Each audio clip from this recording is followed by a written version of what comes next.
forma se oficialicen, porque generalmente los grandes tienen visiones muy elaboradas de lo que es el mundo, y las organizaciones internacionales les sirven para eso, son funcionales para eso, ¿no? Le voy a colocar un ejemplo muy concreto, ¿no? Ya para los que me miran con cara de incredulidad.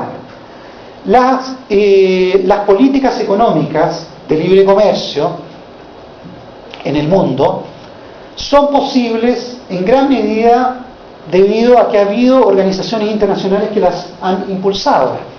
Desde la década de 1940, el antiguo Acuerdo de Tarifas y Comercio, el GATT, ¿no?, fue un instrumento fundamental para liberalizar el comercio, primero de los países industrializados, de manufacturas principalmente, y después también pasó, ¿no?, en la ronda de Tokio y finalmente en la ronda de Uruguay, que fue la última, década de 1980, a los productos agrícolas. Bueno, y se creó la Organización Mundial del Comercio, ¿no?, que funciona hoy día. Pero junto con eso también se creó desde la década del 40 otras organizaciones, el Banco Mundial que yo mencionaba, el Fondo Monetario Internacional, que es una policía internacional, ¿no?, para velar por el equilibrio en el crecimiento de la economía mundial, los equilibrios. Bueno, pero lo interesante es que estas tres organizaciones representan principalmente la visión del orden mundial que ha tenido los Estados Unidos de Norteamérica, que, dicho sea de paso, ha sido uno de los principales promotores, ¿no? Acuérdense que después de la Segunda Guerra Mundial, ¿no?, los Estados Unidos pasó a ser el eje de muchas decisiones importantes que se tomaron para Naciones Unidas y para todas estas organizaciones. En las rondas de comercio, el rol de los Estados Unidos fue fundamental, como impulsaba el libre comercio, que es parte de su visión del mundo, de cómo debe funcionar el mundo. Los mercados, el libre comercio, apertura de mercado, sector privado fuerte, ¿no?, pujante, que interactúe, en fin. Y, por ejemplo, cuando se produjo en la década de 1980 la crisis del endeudamiento, ¿han escuchado de eso? ¿De la crisis del endeudamiento? ¿Sí o no?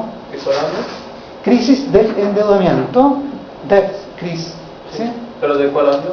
1980 en América Latina, toda la década del 80.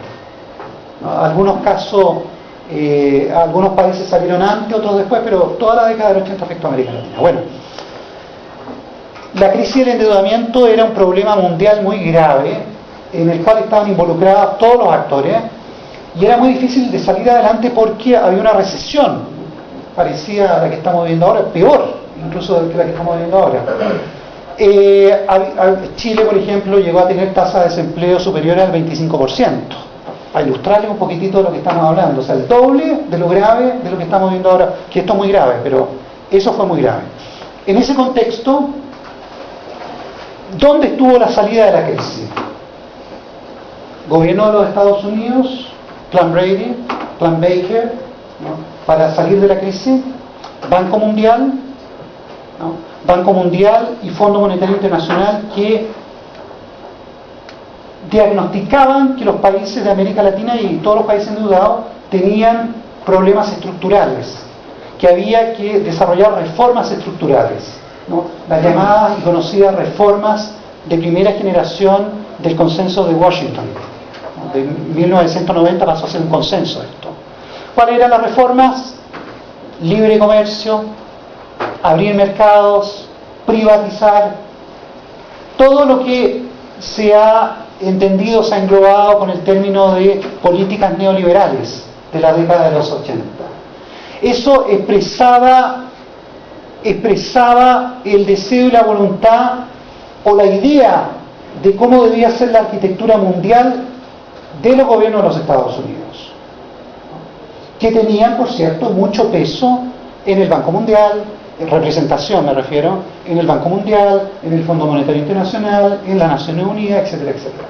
Entonces, volviendo a la idea original, demandas y beneficios, costo. Era un costo más bajo operar a través de las organizaciones internacionales, ¿no? Fondo Monetario Internacional, Banco Mundial, etcétera, que hacerlo por sí solo, ¿no? Y haciéndolo a través de las organizaciones internacionales se iban a lograr, y se lograron, las metas de que triunfara la idea de que el mercado había que promoverlo y que todos los países del mundo empezaran, casi todos, empezaran a entrar en sintonía con esa visión del mundo. ¿No es así, acaso? ¿Me lo niegan? ¿No? Eso es lo que ha ocurrido en las últimas 2 décadas. Se ha ido universalizando la idea de que hay que promover los mercados abiertos, liberalizar, etcétera, etcétera, etcétera, etcétera. Y esas han sido las prácticas de las políticas de los países en sus economías.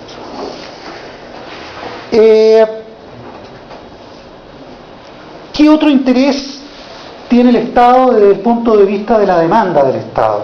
Bueno, que las organizaciones internacionales, de todos modos, no obstante la influencia de los más chicos en coaliciones o de los más grandes tratando de desarrollar sus visiones, de todos modos tienen cierto grado de independencia. No diremos total independencia, nadie tiene total independencia, eso es una ficción que no existe, pero sí alto grado de independencia relativo. No es cosa que porque haya una potencia, superpotencia en el mundo, la Naciones Unidas vaya a hacer lo que quiere esa superpotencia. No es así, y no ocurre así, y no ha ocurrido históricamente así, y quiero demostrarlo con hechos. Siendo la Unión Soviética y los Estados Unidos en la década del 60 las dos superpotencias que tenían además mayor influencia en las Naciones Unidas a través del Consejo de Seguridad, sin embargo, en el seno de la Asamblea General se formó un movimiento de países que no eran alineados. ¿Se acuerdan de los países no alineados? Que se organizaron, ¿no? Esa organización, perdón repetir la palabra, pero es muy fácil. Lo importante es que también esos países no alineados actuaban coordinadamente en la Asamblea General. Y cuando había que votar, votaban coordinadamente en la Asamblea General. Y lo mismo ocurrió en la década del 60 y del 70 con los países que se sentían especialmente perjudicados con el orden económico internacional, los países del sur, en América Latina, en el continente africano, ¿no? También algunos países más independientes de estos dos bloques en Europa, ¿no? Y en Asia, por supuesto, se coordinaron en Naciones Unidas para sacar adelante políticas de Naciones Unidas, como fue la política de la década de 1970 del desarrollo de Naciones Unidas. ¿Esto qué quiere decir?